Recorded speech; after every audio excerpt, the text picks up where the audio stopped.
How can you minimize the amount of camera shake in your travel videos? You know, that one thing that makes a world of difference in whether or not your vlog looks well made and enjoyable or is extremely difficult to watch. Well, you could use a gimbal, but I did say travel vlogs, so you don't want to be lugging around all that crazy gear. You could use Warp Stabilizer, which you hear about so much, but the fact of the matter is that is only available in Adobe Premiere Pro, and I know so many of you are editing on different software platforms, myself included. Fortunately, there are many ways to minimize the amount of camera shake in any video without a gimbal or fancy editing software. So by the end of this video, you'll have some fresh ideas for techniques that when utilized together will dramatically help you minimize camera shake and achieve smooth shots for your videos.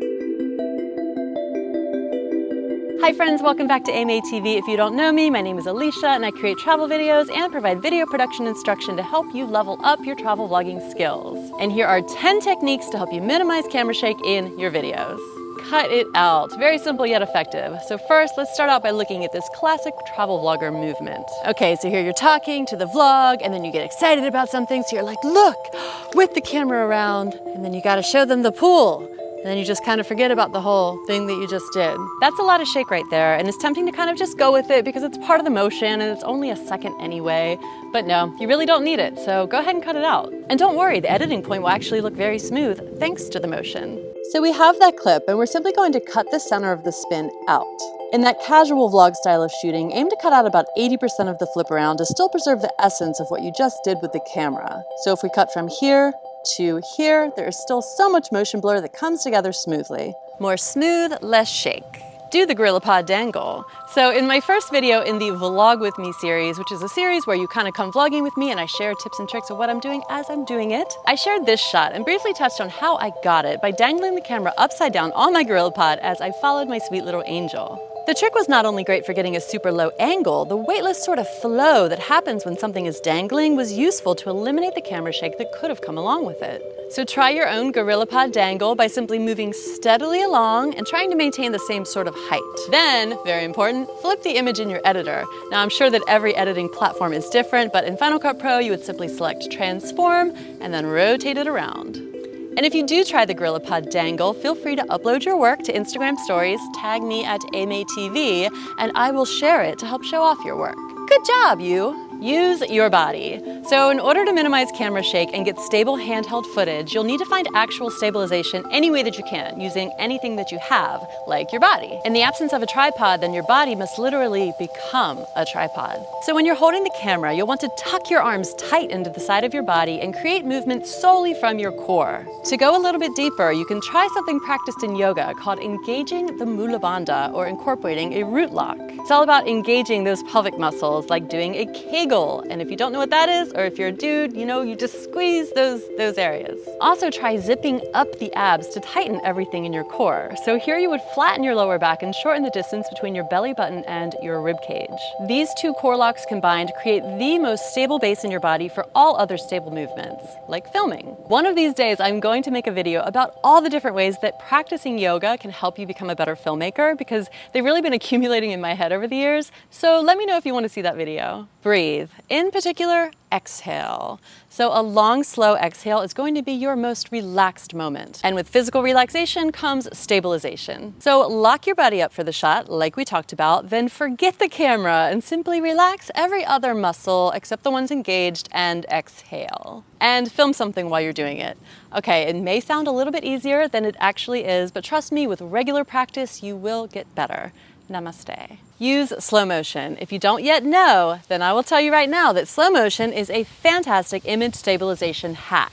If you haven't seen it yet, head over to my video titled How to Film Perfect Slow Motion, where I explain everything you need to know to create slow motion the right way and get the benefit of much smoother footage. Shoot wide. Another thing to consider is that wide shots, or anything with a wide angle lens, is going to look a lot more stable than anything that is super zoomed in. It's actually terrifying sometimes to see how crazy shaky things can look through those long zoom lenses. But if you do manage to nail some stable footage with that look, it can be oh so lovely. If you want to shoot with a longer lens, just plan to utilize pretty much all of the other tips in this video.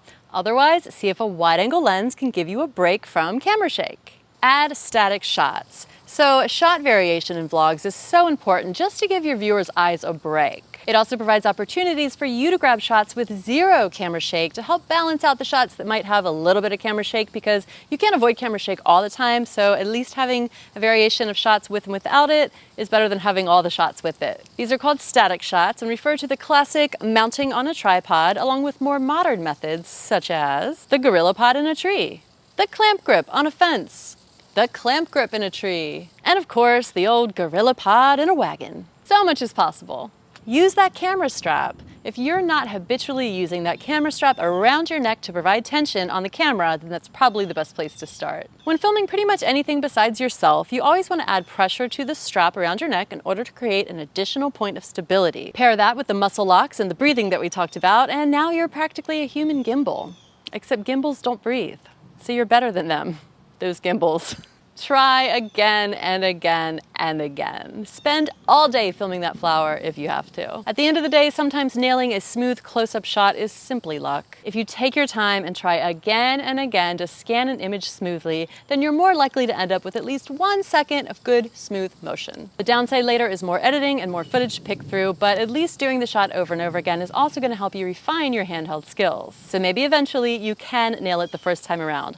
I definitely have been saved many times simply by the fact that I shot something many times, because I definitely don't nail it the first time around. Stabilize with technology. Okay, I'm going to touch on several different things here quickly. Digital image stabilization is an option offered in some cameras, including the M50 that I'm shooting on. However, I am really not comfortable choosing this option because sometimes digital IS can look a little bit weird, and I would rather have the option not to have that on the footage than have the footage look weird straight out of the camera. I think it's always a better idea to add image stabilization in the editing suite. That way, at least you can decide whether or not it looks good on your footage. Like I mentioned, Warp Stabilizer in Adobe Premiere is supposed to be fantastic. Final Cut offers some options for stabilizing footage as well, although I only use it sparingly because it really only works on certain clips. Most higher-end Sony cameras offer IBIS, or in-body image stabilization, which is kind of like a gimbal feature inside of the camera. I do hear it causes overheating issues, but apparently they're improving on the technology and it's supposed to be the way of the future. Hopefully Canon picks it up soon too. I think right now, most importantly, you're definitely going to want a camera lens that features image stabilization.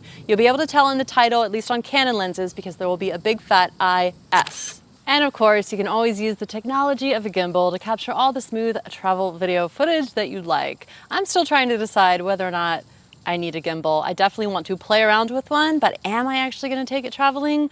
Or should I just work on my handheld skills? I don't know. Let me know if you have any experience using gimbals. Also, let me know if you have any other tips and tricks for image stabilized footage in travel vlogs or any other kind of videos. I would love to hear them in the comments below. Also, let me know how many of you tried engaging your mula bandha after you learned about it. Also, do check out last week's video where I share an exciting announcement about what could be the opportunity of a lifetime for you to travel with me. So I'm potentially putting together a fun travel excursion for travel vloggers to just join me and get together and go somewhere fun and have a great time and do travel vlogging and learn a lot of stuff. Right now, all I'm doing is releasing a survey that you can fill out to let me know where you'd like to go, when you might be able to go, and by filling out the survey, you'll also get on the list to receive an update when this trip does get put together. Fill out the survey because it'll help me get the trip put together. Also, if you're interested in learning my step-by-step production process for making a highly informative list-style travel video, just like you see here on AMaeTV in my Top 10 Things to Do series,